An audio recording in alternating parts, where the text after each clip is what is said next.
some relief. Maybe now you've got it out of your teeth. I can see you're only perfectly still. All right, here we are, people. Welcome back to another episode of If It Be Your Will podcast. We are in season 5. I have Finn coming in from Ireland. We'll find out exactly where, from Bedrooms, an amazing indie pop, shoegazy, drenched with love music that we're going to talk about. His latest record came out in 2024, so just not that long ago, called Perfectly Still. And it's such a beautiful record. Finn, thanks so much also again for hopping on here and carving a little piece of your day out for us. No problem at all. My pleasure to be here. I love talking about all this kind of stuff, you know? Me too. Yeah. So here we go. So Finn, I love to start off kind of just kind of your roots, you know, of like some tangible moments that happened in your early years that kind of led you to where you are now. Are there some moments that kind of stick out in your memory as to, you know, foundational or tipping points where music really was like, okay, I need to have this in my life?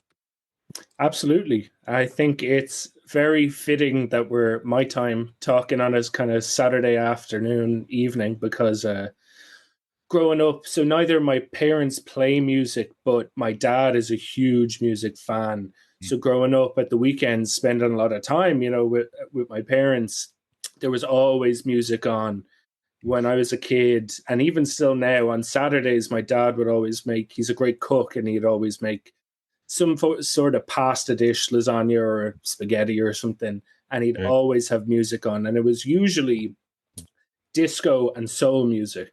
So growing up, Chic, Nile Rodgers, Bernard Edwards, when I hear Lost in Music or by Sister Sledge or I Want Your Love by Chic, it really brings me back to that place. So cool. And so that was kind of Saturdays. And then on Sundays, he would make a big, you know, like a roast dinner. And we would listen to Dionne Warwick singing Burt Bacharach and Hal David songs. And that's what I grew up with. And, you know, I didn't start thinking about this kind of stuff until a few years ago. But what that did was it gave me a really solid foundation in pop songs, I guess. And like kind of wanting to, when I started writing music, it was songs that I wanted to write that had strong melodies and that were catchy and structured really, really well. So that stuff I kind of realized, I was like, oh, that had a big impact. And it wasn't until years later when I kind of started going out and listening to dance music that I ended up coming back to like Chic and then somewhat to like Dionne Warwick and being like, oh, well, yeah, I really love this music. And it has this like nostalgic aspect to being a kid and my first kind of taking in music. So yeah, that stuff had like a massive impact on me. And then kind of when I was 11, then I started learning to play guitar, and a few years later, you know, trying to write songs. Nice. And what your first songs, like, do you remember some of those and like how they came together and what inspired you to, you know, find the lyrics and the music for it? It was, I think, as well with the bands that I've always been referencing, like along with that, like the kind of like trifecta core for me in terms of wanting to very much influence in how I play guitar and writing songs were like U2, R.E.M, and the Smiths. Okay. 3 like great guitar players who were very much so focused on the songs and bringing melody to the songs. And okay, Johnny Marr for the Smiths is a bit of a virtuoso, but Sure. but they were so focused on bringing stuff to the song. So anyway, that was always my jumping off point. So when I started writing songs, it was just all my musical skill is like kind of foundationally found in learning songs on guitar, by osmosis, realizing that certain chords go together. Now that I know music theory stuff, I'm like, oh, there's reasons they go together. But at the time, I was like, oh, this is just, these chords seem to come up a lot. So I'll just copy, I'll copy what they're doing Mm. and try and put my own kind of originality or take on it. So in terms of like with Bedrooms, Devin, who's the lead singer, he and I went to high school together. And we actually went to the high school that you two met and became band in. Wow. Yeah. That's cool. Wow. Yeah. And it kind of fits if when people know the school, it's a very artistic, kind of liberal, progressive kind of high school. So it fits that lots of artistic people come out of it. But we started writing songs together when we were like 16. And, that's pretty amazing. yeah, it's been a long journey together. Yeah. And I think while obviously it's changed a lot, the kind of foundation and core of, as I already said, like songs and wanted to write strong songs with melody, that's always been at the core of like what we want to do. So that was there. So getting back to your question, that was there in the early days, but we were also listening to the Sex Pistols. So we were like, let's like throw these chords together and just make some straight up rockin' punk songs, Some bangers. Yeah. Exactly. Like mash the kind of the choruses of like U2 or something, but then also just like get a bit gnarly with it. And for sure. I think everyone has those foundational bands like Nirvana and the Sex Pistols and the Smiths and stuff, Yeah. And Finn, what's structure, or I was talking the other day with another artist, and we were talking about the formula of writing songs. Do you find that you and who's your lead vocal? Can you shout out? Yeah, Devin is his name. Originally born in Toronto, actually. Okay, so an expat Canadian. Exactly. And did you guys come up with a formula that worked well together for the two of you when you were writing songs? That's a very good question. I would say it just came through repetition and, again, just kind of emulating what the people we were influenced by were doing. Always just kind of starting with basic chords for a song. And because he's the singer, he'd always bring a lyric or a melody. And then maybe if I brought something, it would be a riff and a set of chords. But it kind of, we were in a band in high school, and it was very much one of us would write like a full song and a whole set of lyrics and then play the whole thing. But then when we started Bedrooms, it over time started being more like we'd bring an idea to a practice space, and then between us all like jam it out and try and work out where it would go. And like try and like, we spent like a lot of time, particularly with this album, like the core of the songs was pretty much there from the start, but we were like constantly trying to make it better. And when do you know a song is appropriate to bring into that practice space and to like introduce it to the other members? Do you like when you're thinking of a riff or a series of chords, do you get a sense of when it might have legs to it and when it just might not? You got to shelve it. Like, do you get that sense of, okay, I'm onto something here? You get it, I would say, when you bring it to the practice, when you gauge people's reaction of whether they actually like something. If you might play something, there's so many songs we probably played once, and then we'd all come back, oh yeah, let's maybe try that next week, and it's usually a sign of like we're never playing this again. But yeah, we would gauge it by like playing it together, and like if we all had that kind of, there's a look that you share with each other where you kind of go like, oh, there's something happening here, right? And you can just tell that's, there's something catchy, there's something about it that's really appealing. But I would say like there's ideas I've had where I've been like, oh, this is it, like this is our hit. And I bring it to a practice space, and it's very quickly like, oh, nobody else likes this. Okay, great. And vice versa. You can kind of tell if there's muted reaction of like, yeah, that's really cool. Or like, if it's like, oh, this is what, if it's good because someone would be like, this is what we should do, and you try this, and let's play that again. Nice. And like I was listening to Afterglow, the little EP you put out. I guess it was in 2021. Right? Yep. 3 amazing songs on it. Thank you. How is like I wanted to ask you because I hear the difference, right? Like, how has Mhm. your sound evolved over those, 5-ish years Mm. from that release to the full record that you guys just put out in 2024? It was, I would say that EP was the start of us on the kind of sonic Yeah. wave that ended up with this album. Like when we started as Bedrooms, our first songs, we kind of came in with foundational, as I've always said, but like more like reference points. People like Hmm. Pavement for Right. sure, Right. and Yeah. like Pavement, Guided by Voices, uh, people like Dinosaur Jr. Hmm. And so when we started as Bedrooms, still the core was about writing good songs, but the first singles we recorded were just kind of like the two best songs that we had.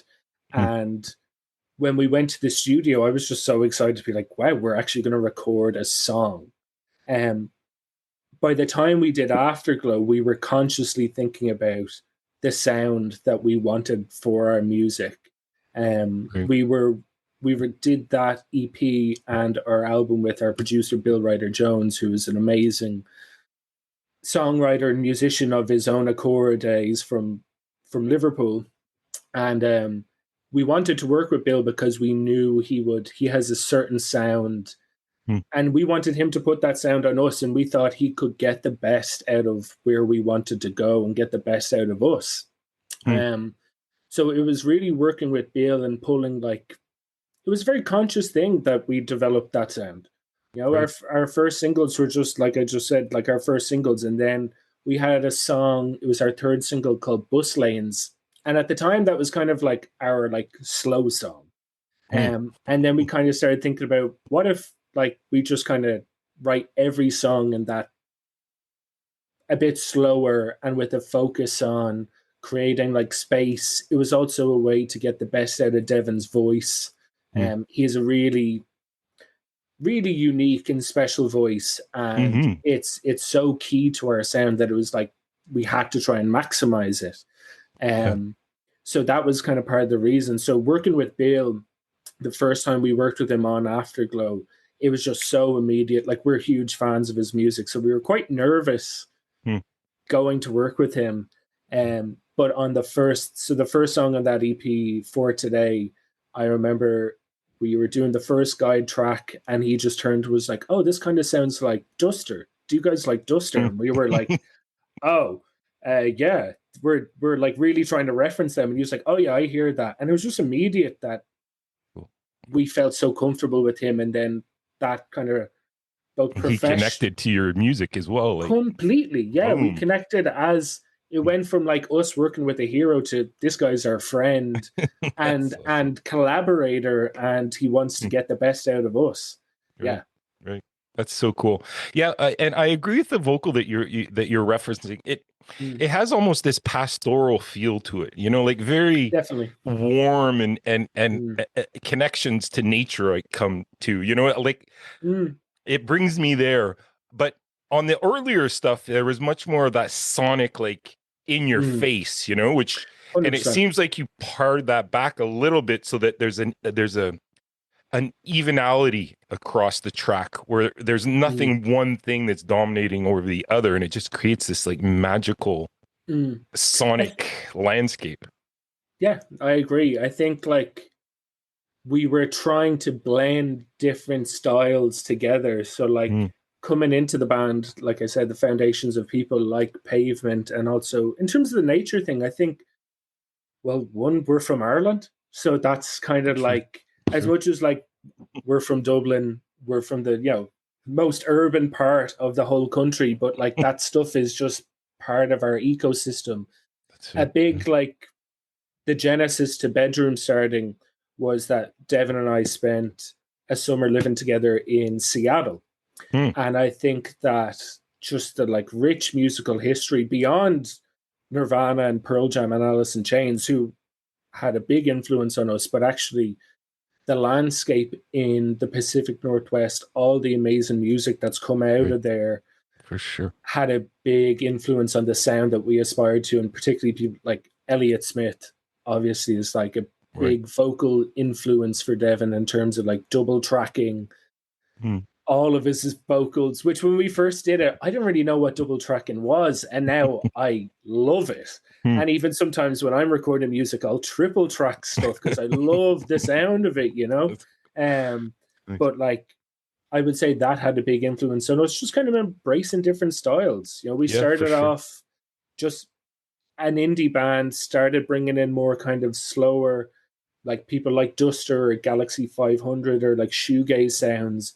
And then over this period that we wrote the album, bringing in more folk sounds, people like Big Thief or I don't know if you know Slow Pulp, stuff like that. Yeah. Like had a big effect on us. That's wicked. That's wicked. So, I mean, this record's been out for a bit of time now. What do you guys think of it looking back on it? Like, how has it been received in Ireland and, you know, Dublin, and what's been the kind of fallout from the release of it for you guys? It's been amazing, to be honest. I like the day that it came out, I remember kind of thinking, oh, we've released music, and even we'd released 2 singles up to that point from the album, and I was like, so I know what the feeling is like, but I didn't, to be honest. Like the day that it came out, it was just the fulfillment, I guess, is really what I would say. Like the years of putting in effort to hone our craft, to listen to all the music that we study, you know, that all came through. And like, I think what's always a good tell is like when people contact you and say like, I'm not just saying this because you're my friend or because you're my whatever family member, I really like this. It's always I actually like this. So I had loads. It's so fun. It's always the same. And sometimes it still happens. People be like, oh, I actually really like this. I'm not just trying to make you feel good about this. Weird. So like, that's always a good, it's so funny. That's always a good sign. And lots of people said it to us, and even like,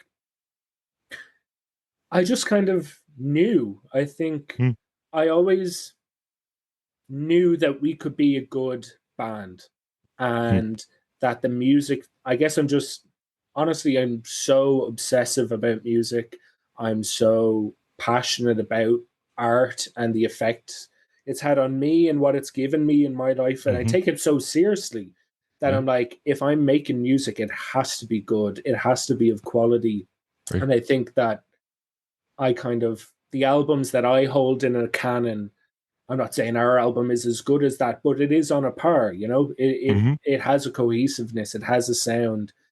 A good friend of mine said to me, he was like, you can tell that, because I said to him, I was like, oh yeah, like I kind of wanted to make an album that I would like to listen to, you know, if I heard a band put this out, I'd be like, oh, this is great, I really like this. And somebody said to me, like, you can tell that. You can tell that you're fans of the music, that you know what you're trying to do. Well, it must be fun playing this in front of people as well. Like just like getting the energy from the crowd and also your excitement about creating that sound for them. Can you walk us through a little bit? Like what's a live show like when we go through bedrooms? What can we expect? I would say it's far more shoegazy when we play live, which makes sense because, you know, you've got the energy, you're kind of being a bit louder. Devin can only have one vocal, so we don't have all the layered vocals going on. It's my time to shine. I'm like turning the pedals up to 100 and being like, I'm gonna go hard here for a bit. Cool. But I'd say like we probably sound really tight and layered, and let the songs do the talking.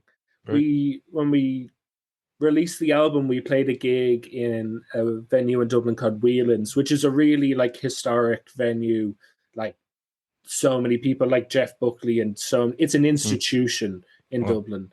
And we played there the week after, and we sold it out. And it was amazing to have lots of family and friends, but there was also like fans there, people we'd never met, like people coming up to us being like, oh, we love your band. We drove from this part of Ireland to come see you. And we kind of were like, wow, oh my God, thanks so much. Jeez, like you actually came to see us. So it was like a really emotional and amazing night. So I would say we let the songs do the talking and try and keep it a bit loose. Yeah. And what would success mean for you guys? Like, what if someone were to say, okay, well, what's your idea of success for Bedrooms? How, like, what are your guys' ideas of feeling successful? I mean, beyond making tons of money and hitting stadiums, like, how do you guys feel that internally that you've, I mean, already just with the music you put out, I'm super successful stuff. Do you guys have a vision for the future of where you would like to see yourselves down the road?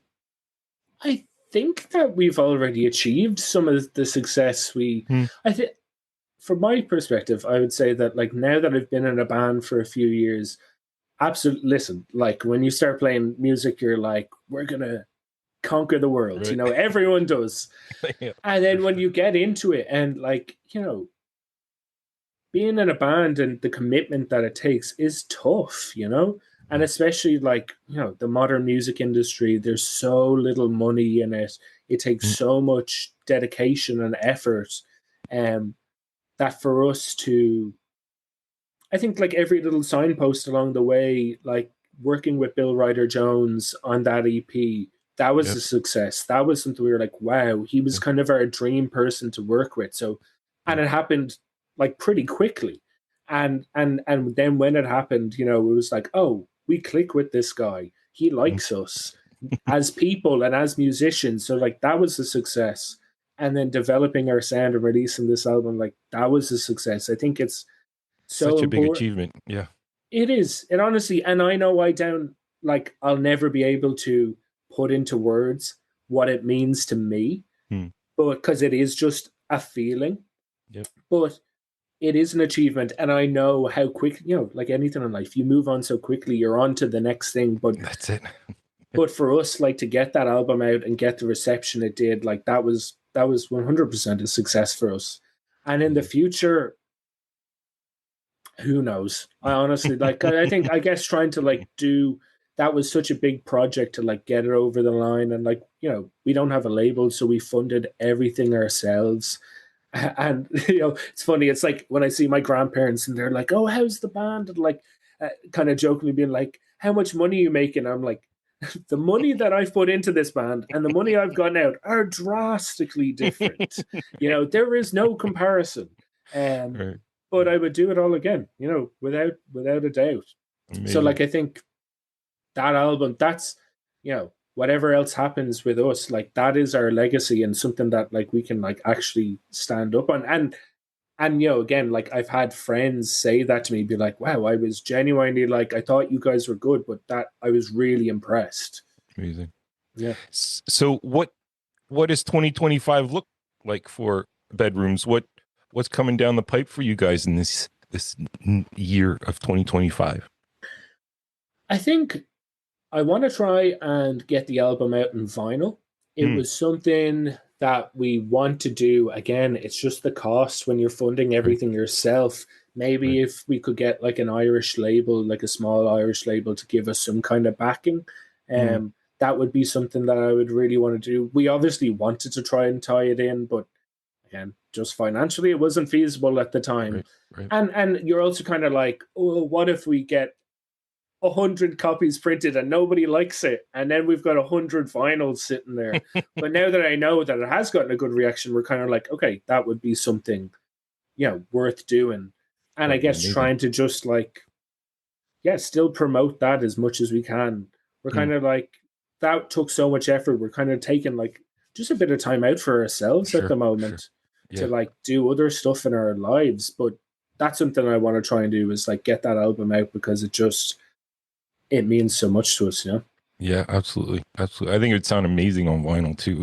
It's just, I agree. so And the guys who, Bill and his engineer Nat, who mixed the album, like, I saw them a few months ago. They were playing a gig in Dublin, and they were saying that they were like, it sounds like you need to get this out on vinyl. Like, it sounds like a proper album. So I was like, okay, I'm gonna do that.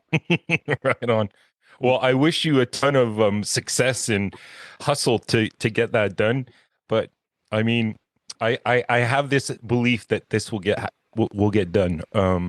You guys seem like a really organized band, and focused on the prize, which is doing what you love, which is the music. Absolutely. Yeah, I think it's just like that has always been something, you know, that has been always been our focus, is like making something that's good. I know so many artists who play more gigs than us, but I'm like, when push comes to shove, if we have to write a good song, we'll be there, like 100%. Right on. And is the songwriting ongoing as always? Like you're always noodling and Oh thinking yeah. about future.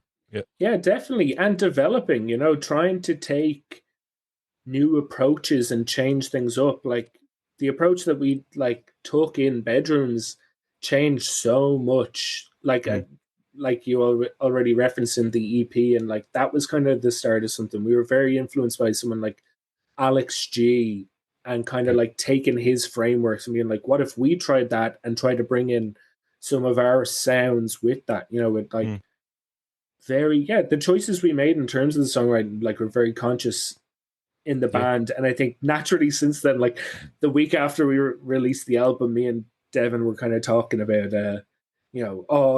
if and when we do a second album, this is all the things we would do differently, and Sure. bring in all the synthesizers and fuck everything up so it can be like, so it's not as beautiful and lush as the first album. But I think that's Bring in just some of your roots, some of that R&B and the disco back in a little yeah, bit, eh? exactly.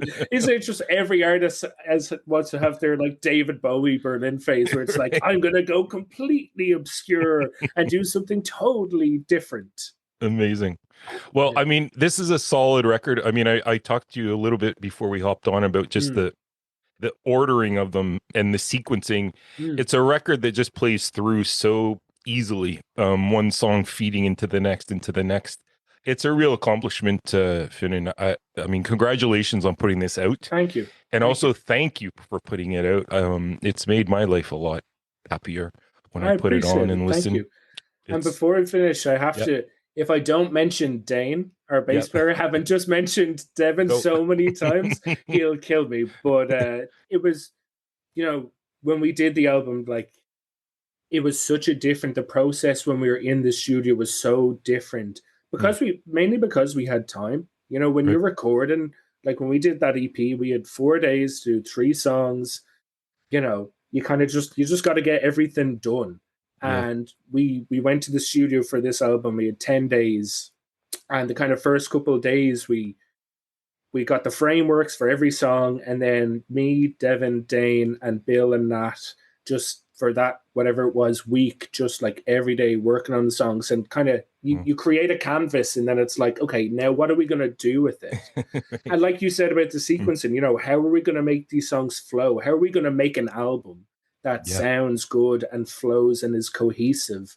And the 3 of us and the 2 guys like really locked in, and it's you're just like so obsessed for that 10 days doing the same stuff over and over again. And like it was tough, it was hard work, and like you're challenging yourself to like do things, or how me as a guitarist, how do I pull back and let the song breathe, and when do I need to go for something a bit more?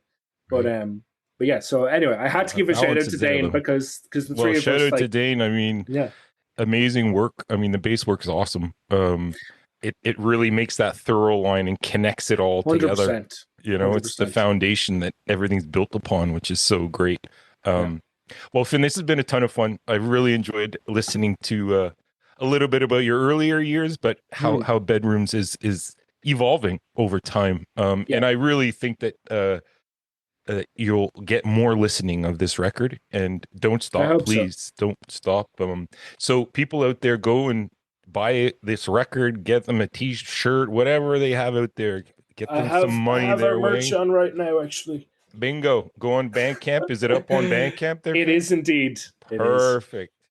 And also, if they're ever in a show, I mean, go and check them out. I'm sure it's a bombastic, emotional, sensitive show.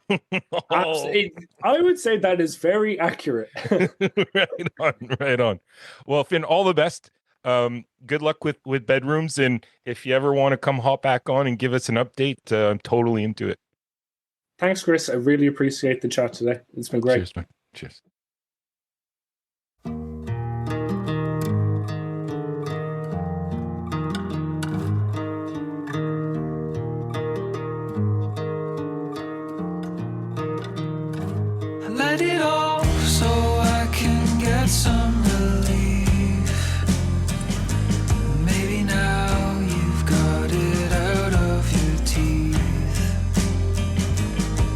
can see you're only perfectly still. Maybe now we're getting over the hill, and we'll all get what you want, and we'll all get what you want. Hanging tight onto the memory still. Maybe now they're getting harder to kill. And I can see that we just haven't a prayer. Maybe now we'll get our look from elsewhere. I'll get my way and watch the waves crashing on my face without a trace. These birds of prey are circling, just crushing their way through everything. Well, shit, I will. I'll get my fill. I won't break the chains that fall in place. These birds of prey are circling, just crushing their way through everything. Well, shit, I will. I'll get my fill. I won't break the chains that fall in place. These birds of prey are circling, just crushing their way through everything. Well, shit, I will. I'll get my fill. I won't break the chains that fall in place. These birds of prey are circling, just crushing their way through everything. Well, shit, I will. I'll get my fill. I won't break the chains that fall in place.